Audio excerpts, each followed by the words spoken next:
Speaker counterattacks Tone M. Trump's win prompts protests across US. Not my president! I'm Suhaila Sarifuddin and this is Cuppa News.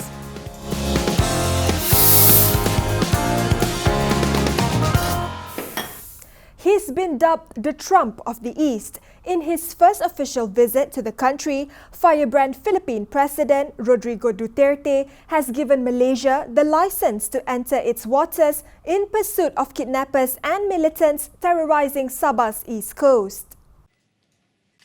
This year, 10 Malaysians were kidnapped by militant groups based in southern Philippines, of whom 5 are still held captive. Because it's a very practical way of us helping each other, because we need to really stamp out this kidnap for ransom because it is affecting the welfare, the security of not only the Sabahans but also foreigners, who visit us in Sabah. The Prime Minister added that during his discussion with Duterte, it was agreed that Malaysia would deport around 7,000 illegal Filipino immigrants from Sabah in stages. Earlier today, at the National Convention on Racial Unity, Najib urged Malaysians to emulate the hunger for success spirit displayed by the people in China. Saya bawa balik daripada negara China, ya, dan saya lihat bahawa bila saya tengok pada keadaan di sana, saya dapat membuat kesimpulan bahawa negara China ada 1.3 bilion manusia. Kalau nak berjaya, orang putih kata, you must be hungry for success. Hungry. The Prime Minister spent 6 days in China, where 14 memorandums of understanding worth nearly 144 billion ringgit were signed by companies in both countries. Meanwhile, in Singapore, the Commercial Affairs Department said it is investigating elusive Malaysian tycoon Joe Low and 2 others in its money laundering probe surrounding 1MDB. On day 8 of the trial of former BSI banker Yeo Jia Wei, CAD officer Oh Yong Yang told the court that the investigation into Low started in 2015.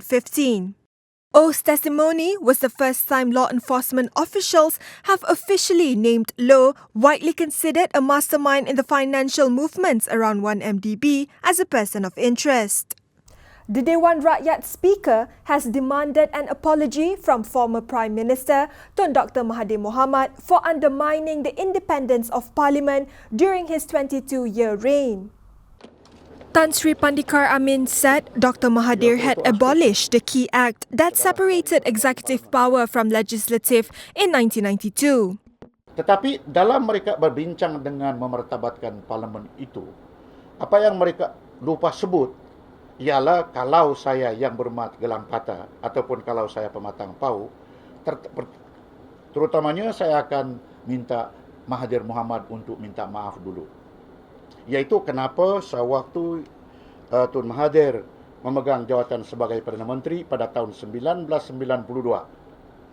Parliamentary Services Act 1963 yang paling penting dalam mana-mana parlimen di dunia.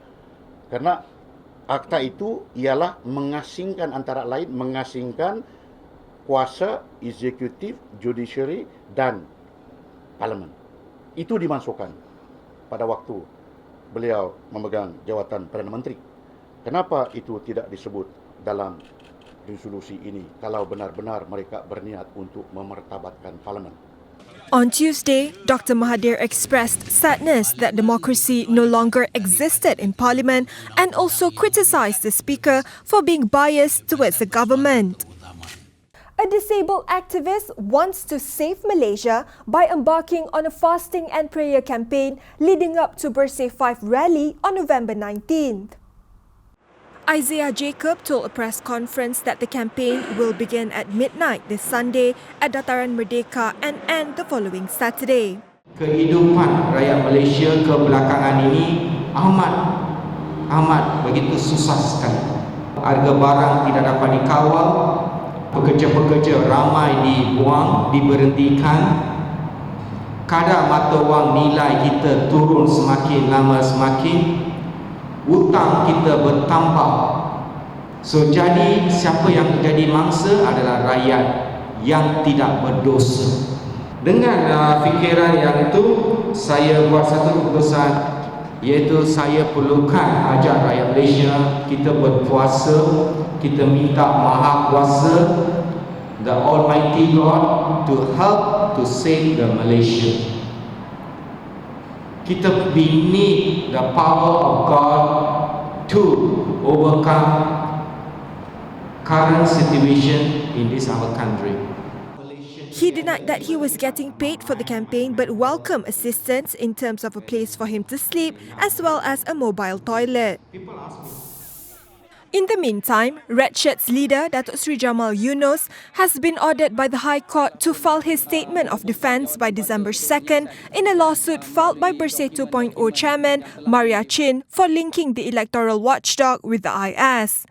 The matter was also fixed for case management on December 27 before Justice Muhammad Zaki Abdul Wahab. In October, Maria's lawyers had sent a letter of demand to Jamal asking for a retraction and an apology for his statements, which he flushed down a toilet.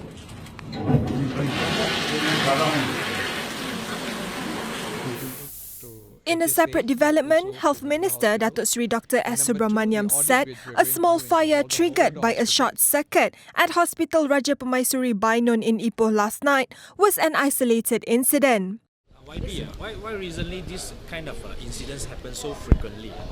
They are isolated incidents which are occurring in different places, not connected to one another. I mean, we are quite committed to wanting to bring this risk to a no-risk level, and we will do whatever possible to achieve that and to ensure patient safety is given the highest importance. Okay. The incident comes after a fire killed 6 people at Hospital Sultanah Aminah in Johor Bahru last month. An orange-haired Donald Trump effigy burned as protests erupted in cities across the US a day after the controversial billionaire was voted into office as the country's next president. From New York to Los Angeles, thousands of people marched, rallied and chanted against Trump, some carrying signs with slogans such as "Not our president" and "Love Trump's hate." Not my president! Even though we can't really change anything and we have to accept what has happened, we want them to know that we're pissed. This is awful. And even though we can't change anything, it feels good to stand together with my brothers, my sisters, with people that share my beliefs, and let everyone know that we are not okay with this. He's the epitome of a system that's broken down into virtual reality where we're going on these false notions and premises and nobody knows what's real or why anymore, and it's the painful underbelly that we need to wash away. Protesters also gathered in Oakland, Seattle, Philadelphia, Boston and Portland. The Trump campaign did not respond immediately to requests for comment on the protests.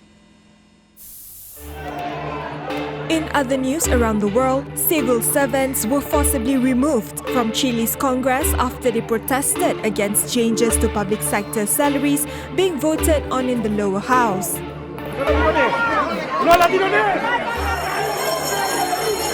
Los trabajadores del Estado, por su propio Estado, por nuestro propio empleador, hemos sido víctimas de una agresión inaceptable, intolerable, injustificable. After the commotion, the House voted to reject the changes, which contemplate a 3.2% rise on public sector salaries. A plastic surgeon in Xi'an, China, has successfully grown an artificial ear on a man's arm in a pioneering medical procedure. The patient, surnamed G, lost his right ear in a traffic accident a year ago. Dr. Guo Shuzong used cartilage from G's ribs to build the ear, which will be transplanted to his head in 4 months. Brad Pitt has been cleared of child abuse allegations during a family dispute on a private plane as they travelled back from France to the US in September.